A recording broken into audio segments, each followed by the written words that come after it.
Chuck Schumer and the MS-13 lover, Nancy Pelosi.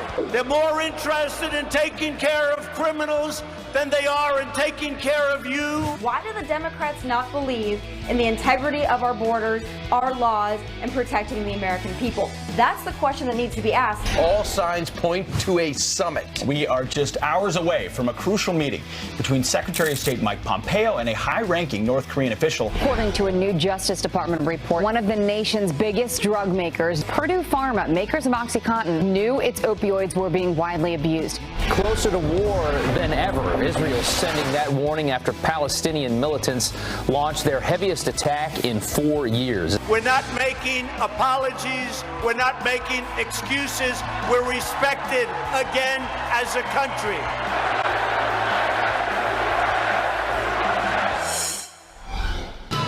Don't stop believing. Hold on to that feeling. Street light. Bernie. Yeah, they're here. Wonderful. Right, and of course I keep thinking about The Sopranos final episode. Where everyone doesn't everyone get killed? It was not a good end. I didn't like the way it ended. I think of Rock of Ages. Did you ever see that on Broadway? Not yet. It's a block away. If you didn't see it, I don't think it's still out there. Is it still no? on? I don't know. Then I'll I'm check not on that. I'll go with you. It was so good. Right. The whole audience stands up and dances the entire time, and they serve beer in the audience the whole time. Really? Yeah, because they want you to feel like you're in a cafe or like an old deli. Sounds like my kind of Broadway show. I think Ted's going. Finally, Ted, have you been? Have you been? Anyone been in the studio? It's great. It's you worth might it. go. All right. Meanwhile, the president last night in Nashville had a rally for Marsha Blackburn and more for his new themes that he's building up to get ready for 2018. All right, straight to that Fox News alert, pushing for peace on the Korean Peninsula. Most importantly, our country is respected again all over the world.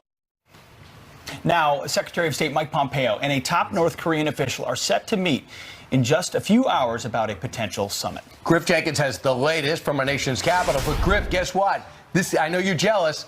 This big meeting is happening in New York, where North Korea has a mission. They don't have an embassy. That's right. You get all the good stuff. Now, that official is Kim Yong-chul, expected to touch down at JFK this afternoon. It's the first time, guys, in 18 years that a high-ranking North Korean has traveled here. Now, Kim is the vice chairman of North Korea's ruling party, but notoriously known as the ex-spy chief who's had a bloody hand in attacks on South Korea. And the State Department confirms that Secretary Pompeo is headed up there to meet with him in the next 24 hours. As retired General Jack Keane says, Kim is carrying a message. First, that message is that Kim Jong-un definitely wants this summit to go forward. The president hasn't made that final decision yet, but he stunned the North Koreans and the Chinese, and I think the South Koreans as well, when he tubed the summit. So he's carrying that message. We want this summit to go forward. Now, there was little mention of the summit from the president at that rally last night in Nashville. However, he made it very clear that his national security advisor had better get ready. Great John Bolton. They think he's so nasty and so tough that I have to hold him back, okay? It's pretty great. And he's doing a great job.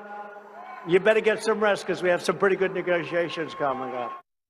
And one more development this morning, we're learning that Russian Foreign Minister Sergei Lavrov is traveling to North Korea for talks. Unknown what Russia has to offer, but another sign ahead of an expected summit. And just lastly, in 2000, last time North Korea came here, it failed to produce results. The administration hopes it'll be different this time. Griff, thank you. So much is moving. A mission in North Korea and on the DMZ, mission in Singapore to set things up. You have the Secretary of State meeting in New York. You could not be more in motion on both sides. Well, I love how he's playing into this impression of John Bolton. It's like, hey, he's crazy. I got to pull him back. Look out. It's all part of the calculation he's making with these leaders in North Korea who wonder whether or not they would actually bomb if necessary, and that's how you pull them to the table and get a diplomatic. And in the meeting also, he referred to John Bolton. Hey, his daughter lives right here in the area.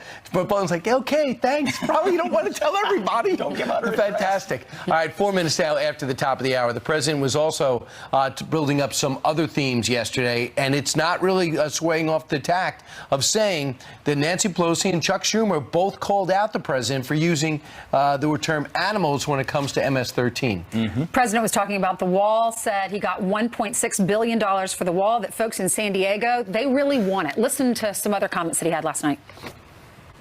Chuck and Nancy, they don't want the wall. They want open borders. They're more interested in taking care of criminals than they are in taking care of you. Have the wonderful lottery system that was started by Chuck Schumer, or sometimes referred to as Crying Chuck Schumer, right? Crying. The MS-13 lover, Nancy Pelosi. I said they're animals, and she said, how dare you say that? Have you seen what they've done? They want to cut people up into little pieces because it's more painful. And this is why we call the bloodthirsty MS-13 gang members exactly the name that I used last week. What was the name? In the end, Mexico's going to pay for the wall. They're going to pay for the wall, and they're going to enjoy it.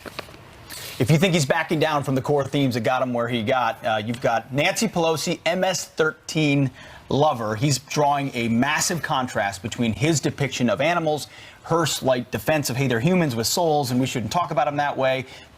Digging deeper into this idea, do we have borders or not? Are we going to enforce our laws or not? And forcing Democrats to defend the indefensible, which I think it puts them in a pretty tough spot. How do you defend MS-13? Tough, but Nancy Pelosi kept saying last night, Nancy Pelosi, she loves MS-13. Well, he was there in Nashville to help Marsha Blackburn. She's running for Senate. It's a very tight race there. She's going to join us at 8:15 to tell us about the rally and more of what she wants to do in Washington, taking Nashville to Washington, she says. All right, and now let's go back to the investigation of what happened in the 2016 election. You got the Mueller probe, that's on one side. Now you have the IG report. They've been looking at this. Michael Horowitz has been looking at what took place leading up to the 2016 election as it relates to, on one portion of it, Hillary Clinton's email investigation and why it led to James Comey exonerating her while excoriating her at the same time in July. So we move forward. We're about to get that report. The outline was already handed to Congress last week, or at least the chairman. Now we're going to get it next week. On the board will be interviews, sadly behind closed doors, with men named Bill Precept, Michael Steinbach, and John Giaclone. Giaclone? I don't know. Sure. Yeah, they all work Giaclone. for the FBI. FBI agents who are in and around this. And one, in Precept, he is Peter Strzok's boss. That's exactly right. I mean, these are folks that were right in the middle of the Hillary Clinton, so-called Hillary Clinton email investigation, and they're going to be in the middle of this report. So people are expecting this report to come within the next week. This testimony likely would come after the report comes out. They'd be forced to answer questions about what is in this report. Again, Michael Horowitz has been working on this for over a year, looks into whether she got special treatment and her server. They'll get asked about it. They're going to be asked about all of this on June 5th, and we're going to try to work all this out and figure out where they fall in the, you were talking during the commercial break, we call it the deep state family tree. Right. I want to know how they're involved, what they knew about Hillary Clinton's email and collusion, and where they fall in that deep state family tree. We'll get more answers. And one of the text messages referred that Peter Strzok made is out there that now is beginning to take shape and get me very intrigued. Precept went to London 2 weeks before the FBI officially opened up the investigation into the Russia meddling election. A congressional source questioned to Fox News whether the trip was connected. Well, let me see. What was happening in London? The Cambridge professor. What was happening in London? Papadopoulos was there meeting with that professor. What else was happening in London? The ambassador to Australia was there. They got in that drunken conversation with Papadopoulos. What else was happening? Carter Page spoke in that area. So maybe Peter Strzok's boss was laying the groundwork for an investigation not yet launched. But those are the questions they're going to be answering. That's right. Asking. Maybe it's such a high-level investigation that a guy that high goes himself as opposed to someone else. So they also looked at this investigation, Trey Gowdy did, and said, I'm looking at this informant and the role the informant played. I'm seeing these people they're focusing on, Sam Clovis, Papadopoulos, and Carter Page. And I'm saying to myself, In one way, I don't mind if the FBI did this. In the other, the president should feel good about it. Listen. It was President Trump himself who said, number one, I didn't collude with Russia, but if anyone connected with my campaign did, I want the FBI to find that out. I am even more convinced that the FBI did exactly what my fellow citizens would want them to do when they got the information they got, and that it has nothing to do with Donald Trump. An interesting take. Hey, Trump wanted it to be found out if it was there. They found nothing. Ultimately, it exonerates him. But here's the issue. I don't think they did the right thing in that since these people are not, it's not Corey Lewandowski and Dave Bossy who are up on his shoulder. These are tangential players. He still has yet to meet Carter Page. You say, Mr. Trump, I know you're busy trying to win a nomination, but I need to speak to you because the Russians are trying to meddle in the election, and we got some reports of these people on your Foreign Policy Council that are meeting. All you have to do is just say that to him. You could avoid all of this, and then President Trump would be personally responsible for saying, hey, wait a sec, I was warned and I didn't do anything. Because it makes them look fishy for not being upfront and honest right from the get-go. All right, let's hand it over to Jillian, who has some more headlines for us. Hey, Jillian. That's right. Good morning. And we continue to follow the storms that a lot of people down south have been dealing with. Severe weather, a Fox News alert. And right now, people in North Carolina are being told to get out as the dam teeters on the brink of failure.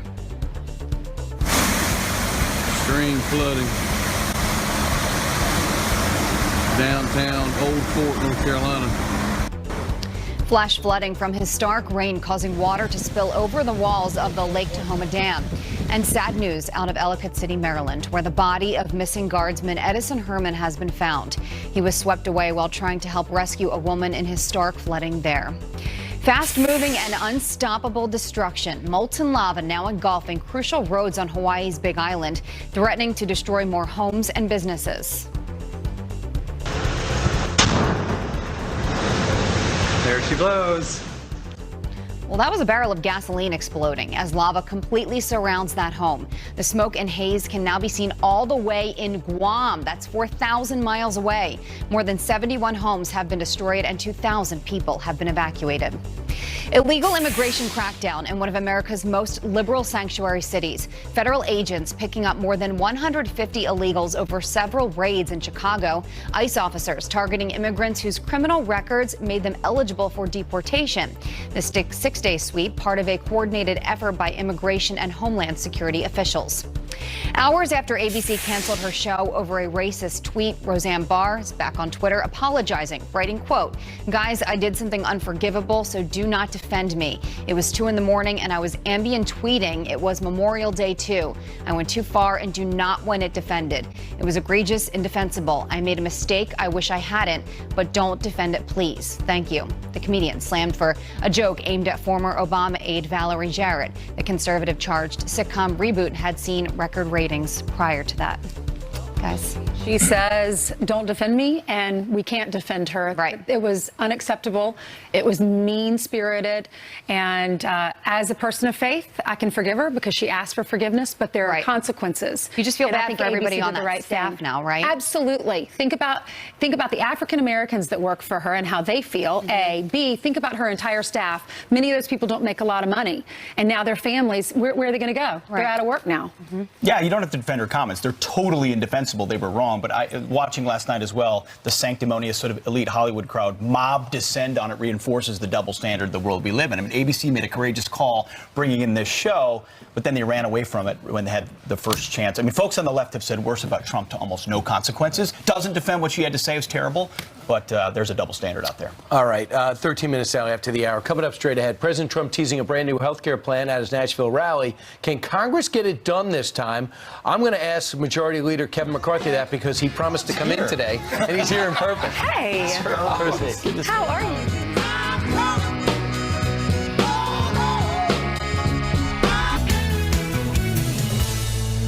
We are coming up with great health care. Our Secretary of Labor is coming out with a plan in 2 weeks, association plan, going to be great. It's going to cover a tremendous amount of territory. Expand. All right, last night, President Trump hinting at a new health care plan, but can Congress get it done around this time? Keep in mind, you got August coming up, and you have an election in November. Let's ask Majority Leader, maybe future Speaker Kevin McCarthy is here, joins us right now. Welcome, Mr. Leader. Well, thanks for having me back. All right, first off, the President rolled out and mentioned his health care plan last night. Did that catch you by surprise? No, because what he's been working on, remember, in the House, we passed health care reform, a very good bill. We came one vote short in the Senate, and we never gave up on this, right? We repealed the individual mandate. Now we're going through administratively what we can do. We want these association plans to be able to pool together, lower the cost, have small businesses work together. And we're doing that administratively as well, as long as the Democrats continue to hold back on us for getting the reforms we need. Do you know a lot of these Democrats won their primaries by saying single payer? And they're also these governors in California are promising single payer in your state. Do you know what single payer cost? They passed a bill out of the Senate. It was going to be double the cost for 1 year for how much California brings in totally. They just don't care. And it doesn't help the individual for better health care. It doesn't provide more choice. And it doesn't build the relationship between the doctor and the patient. All right, let's talk about immigration. A lot of moderates are standing up saying, I got to get something done, even if it means I'm going to go with Democrats because we have to get DACA done. What have you done to push back as a leader? Well, I never believe in what is called a discharge petition. And the viewers have to understand that what that is. If you go and sign that, which all the Democrats will, and just a few Republicans, it turns the floor over to Nancy Pelosi. We have been in the room working together, conservatives, moderates, and others, to be able to put an immigration plan together that protects our border, secures the border, Right. ends catch and release, and deals with the DACA situation. I think we are very close to having an agreement that I think could go onto the floor, have the Republicans and put the Democrats in a place, see if they're really serious about getting immigration You walked reform. in and said, hey, guys, you see what we've just done? And a lot of people, because all the news coming out, the people don't understand what you guys have done over the last week or so. Just last week in Congress, 1 week, Dodd-Frank, we sent it to the president to sign into law for all those small businesses to be able to grow. Right to try. A seriously ill patient able to have a drug that hasn't been fully approved in the final trials. Prison reform. NDAA, national defense, being able to fund our defense for the future. That was just last week on the floor, passing. Well, by the way, prison reform, is that going to get through the Senate? They've even taken it up? They should take it up. I think this is a good bipartisan bill. This is something the president has worked hard on to be able to form. Get individuals back into the workforce. When Van Jones likes it, I think that it's pretty good, and Republicans propose it. Yeah. Great to see you. I know Thanks it's going to be a again. crazy summer. Straight ahead, a major pharmaceutical company knew about opioid abuse more than 20 years ago but stayed silent. How can we solve this problem? We got a panel here to discuss it. Time now for your news by the numbers. First, 21. That's how old you may soon have to be to buy some firearms in California. The state Senate voting to raise the age to buy rifles and shotguns from 18 to 21. The bill now moves to the state assembly. We'll see on that. Next, $1 million. That's how much this woman is being sued for after leaving one-star reviews on Yelp. A doctor accusing Michelle Levine of defamation, libel, and causing emotional distress. And finally, $18. That's how much some workers at Chick-fil-A in California are now making an hour. All employees there will now get paid sick leave, while supervisors will get paid time off. When demand is high, wages go up. Ainsley, down to you. All right, good deal. Thank you so much, Pete. Purdue Pharma, the company that reportedly launched widespread opioid use with its aggressive marketing of OxyContin, has long claimed it was not aware of the painkiller's growing abuse until years after it went on the market. But a DOJ report obtained by the New York Times now reveals Purdue did know about significant abuse of OxyContin as early as 1997, but chose to conceal that information. Here to weigh in on this is Scott Bienenfeld. He is a medical doctor. He is the director and an addiction psychiatrist at the Recovery Spot. In the middle, Andrew McKenna. He's been on our show before. Actually, all of them have. He's a JAG attorney turned drug addict. You know his story, and we'll review that in just a minute. And then also a bank robber in order to pay for those drugs, and an author of that book right there called Sheer Madness. And then next to me, we have attorney Jesse Weber. Thank y'all all for being with us. Thank you. So we'll start with you because you were a drug addict. You're this DOJ prosecutor. DOJ is now releasing this information about pharma, and then you became a drug addict. So what is the problem with OxyContin? How do you get addicted to it when you have such a successful career? Thank you. So OxyContin is heroin in a pill. And, you know, I've been on a number of times with you guys, and, you know, once you start down that road, the withdrawal symptoms, when they run out, are so severe that you'll turn to practically anything to feel better. Yeah, I lost my career. You know, I've rebounded, but I did. I robbed 6 banks to get money, but also just because I was so despondent, because, you know, addiction is a house of cards, you know, and I always say that. And it's just very difficult. The doctor and I were talking, you and I were talking, and it doesn't read resumes. And, you know, I work with addiction campuses. I get people into treatment programs, and I get calls every day, Ainsley, saying my son is addicted, my daughter's addicted, or my son overdosed, my loved one overdosed, every day. But we still, as you were saying, we can treat this medically, and that's what we have to do. Dr. Bienenfeld, what do we need to do to treat it medically? Absolutely. I think everything you said is correct. I see this every day. Look, we know that the medical community has a role in this, but we also know that the medical community can have a role in saving this. Well, look, we have the technology to treat addiction, and we can treat it well, especially for opioid use disorders. There's FDA-approved interventions, medications, things like that. But what we need to do more than anything else at this point is really train doctors and clinicians early in their career, residency training in medical school, to learn how to screen people, not unlike other chronic medical conditions, high blood pressure, diabetes, cancer, addiction, so that when patients present for care, they're showing up in emergency rooms, pain clinics, and primary care offices. They can get the proper assessment, and they can receive a different course of treatment. The President said last night in his speech, he said, we're giving $6 billion toward the opioid problem. He said, you go into the hospital with a broken arm and you come out a drug addict. Jesse, from an attorney's perspective, what does this mean for all the people who are suing this company? I mean, the company, it was proven, has lied. Oh, it's not just that they knew about it and didn't do anything. They knew about it and still aggressively marketed it as a not addictive drug. And the problem is, like you said, there's lawsuits being filed by counties, states, Native American tribes, criminal investigations from different states. This DOJ report will be used by all of them. What I found most startling from this was trying to make sense why this settled back in 2007. So there was a criminal investigation into Purdue. The 3 top executives didn't face jail time. They faced significant fines, community service, I think 400 hours of community service. The question became, why didn't they go after them for conspiracy to defraud? They could have received prison time. Why didn't this DOJ report become public then? Would that have had an effect on the opioid crisis today? I can't say, you know, hindsight's 20/20, but I would have really liked to know that back in the day and not play catch up right now. Right. We did reach out to Purdue Pharma Company. They did not get back to us. Gentlemen, thanks for being here. Thank you. Thank you. You're welcome. Well, we all know most colleges lean left, right? Well, this morning, one Ivy League is getting called out for it. And President Trump firing up the crowd down in Nashville. We're not making apologies. We're not making excuses. We're respected again as a country. Newt Gingrich, the former House Speaker, is here to react. Coming up next.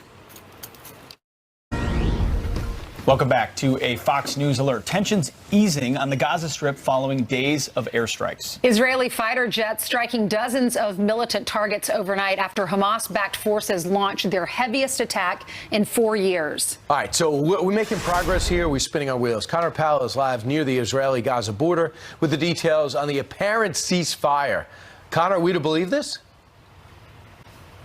Yeah, Brian, for about 24 hours, it looked like there was the possibility of a larger scale escalation, maybe even a larger war here. But in the last 6 or 7 hours, things have calmed down dramatically here in southern Israel. Now, for 24 hours, though, we had more than 100 rockets being fired from Gaza into southern Israel, with Israeli jets responding and hitting militant positions in Gaza. 24 hours, things were really escalating here. You can see some of the damage from a rocket that landed overnight here in this kibbutz in southern Israel. Not serious damage here, but it sent a lot of the people here in southern Israel running towards bomb shelters in the middle of the night. It was pretty tense here, and there was a lot of concern that it was going to escalate. But right now, Hamas is saying that they've agreed to a ceasefire with with the Israelis.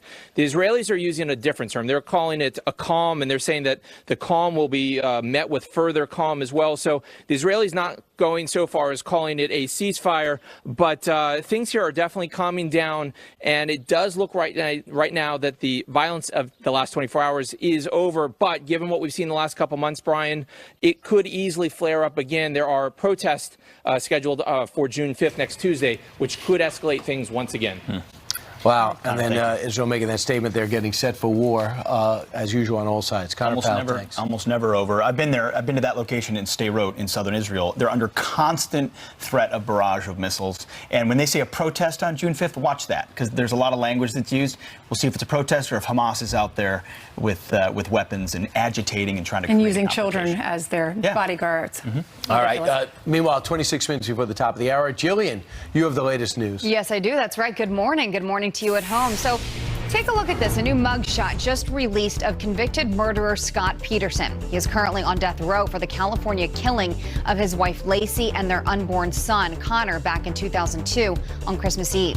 He's currently appealing with a slim chance he gets a new trial. Regularly updated mugshots are required at the prison. Harvard student-run newspaper calling out the university for so-called blatant liberal bias. The Harvard Crimson's editorial board blasting the faculty's political makeup. They claim fewer than 2% of staff identify as conservative. The editorial board writing, quote, "We believe the university must emphasize hiring professors with diverse beliefs and backgrounds who can challenge prevailing campus ideas." Kim Kardashian headed to the White House today, sitting down with President Trump and Jared Kushner. Vanity Fair reports the reality star will discuss prison reform. She's expected to ask the president to pardon Alice Johnson. Kardashian moved by the story of the 62-year-old great-grandmom serving a life sentence without parole for a first-time drug offense. We all know what they say about diamonds, right?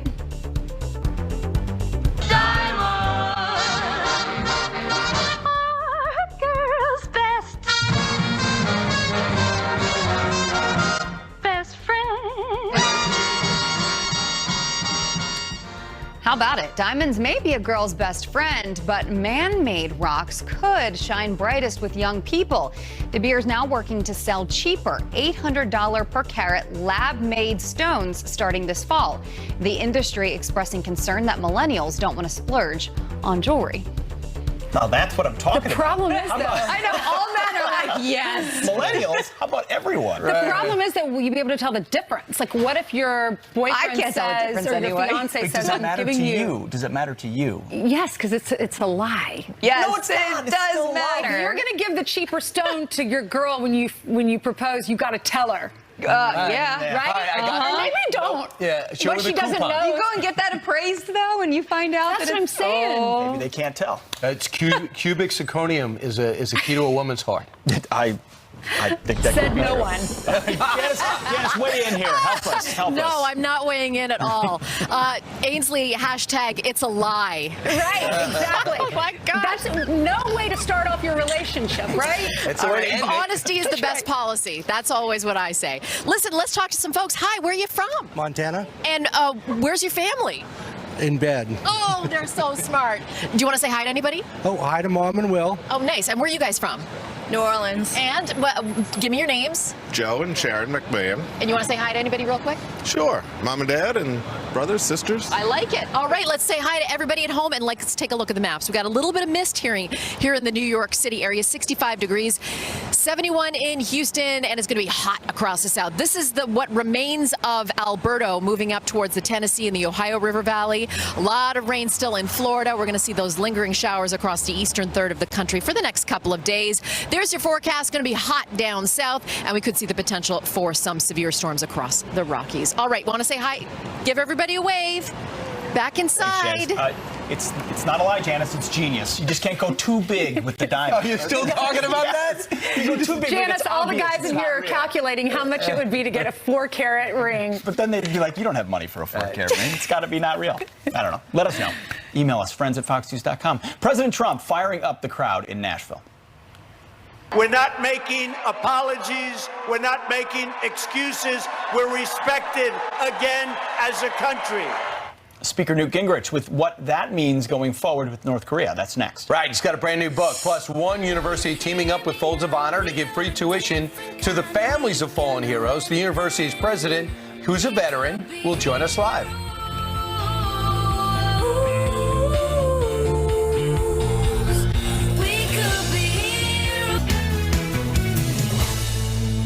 Here's some quick headlines for you. A man who burned an American flag blanket, sparking a massive fire, could face charges.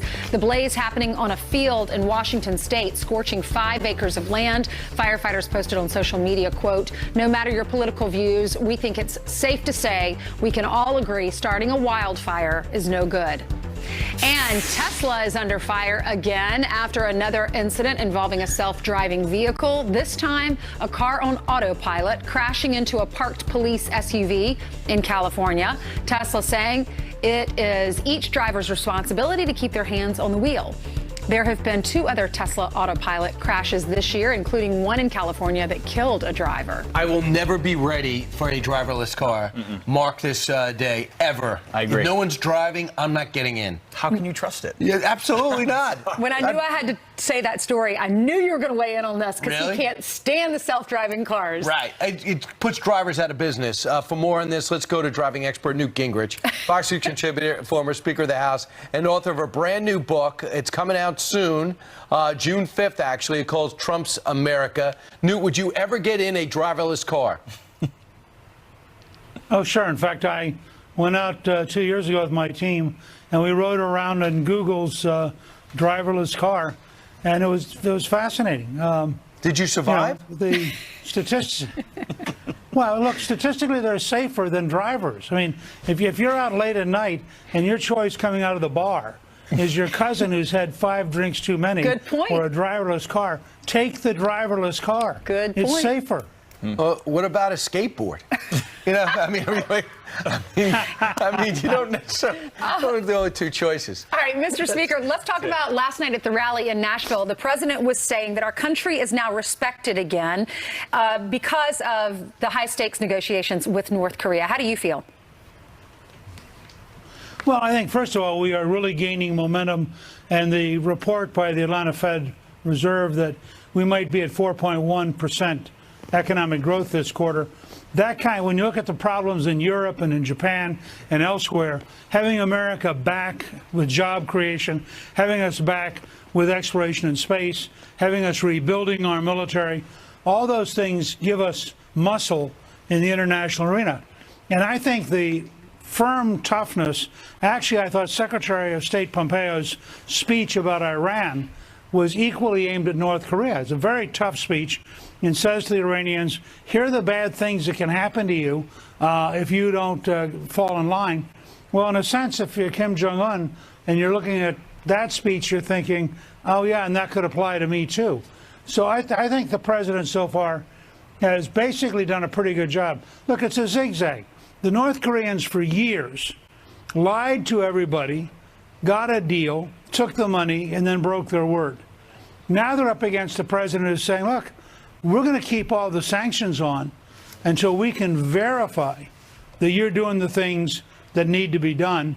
And they've been so tough, frankly, the South Koreans are begging the North Koreans to cut a deal because the South Koreans are very worried about the danger of a real war, which would be terrible for South Korea. And so they're actually, I think, drawing Kim Jong-un. You'll notice he went for a surprise summit meeting over the weekend with the president of South Korea, sent back the word, oh, yeah, I really do want to meet. Sorry you felt bad about it. And they have teams now working in Singapore. They apparently have a team meeting in New York. But again, this could take years to finish up. It's not going to be a magic moment where they get together, Kim Jong-un decides to give up all of his nuclear weapons in return for a visit to Mar-a-Lago or a promise by Trump to open up 3 golf courses. I mean, these guys are tough.